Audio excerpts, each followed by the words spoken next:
It's just really a crazy thought to even have. I mean, I remember just being a little kid, and I mean, my first dream was just to play under those lights right out there, um, and it and after that happened, my next dream was to play college ball. And I mean, you always want to play the NFL, but then you always know there's those stepping stones in between. So I just took it and tried running with it and doing the best I possibly could. That feeling is just a tremendous feeling.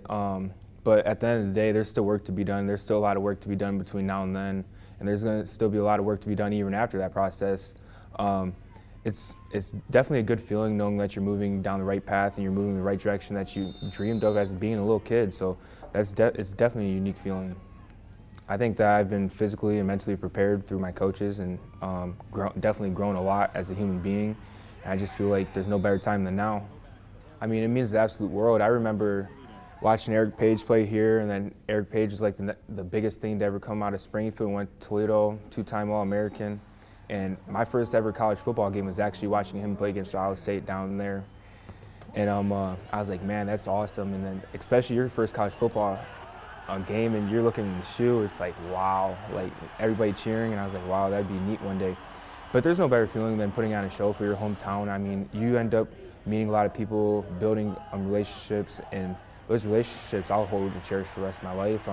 Even people outside of my school or outside of Springfield community I've met and built relationships with, and I just feel like it's something cool when you see like an entire city kind of come around and support certain people like me, Tyson, Mitch Berg, Tyler Long, all the Springfield cats, the St. John's, everybody from St. John's. I think that's just a really cool feeling. My favorite player to watch growing up was Todd Gurley from Georgia. He was at Georgia when I was just in middle school, when I really started taking things serious in football and in high school. And then the adversity he's been through and still what he was in the NFL absolutely still just blows my mind. Really just train as much as possible and make sure my body is in tip-top shape like I've never been before, so that way I can perform across the board and put on a show. I mean, that's huge for really anybody to come into college and really see some names like that and see what they went on and did. And then you never really expect to see your name up there. You know that you're going to work as hard as you possibly can, and that's your goal, is to have your name in a list of people like that, because they're at the top. They were at the top. They've accomplished all these things. So to see your name up there just knows that all that hard work you put in when nobody else is watching is definitely paying off.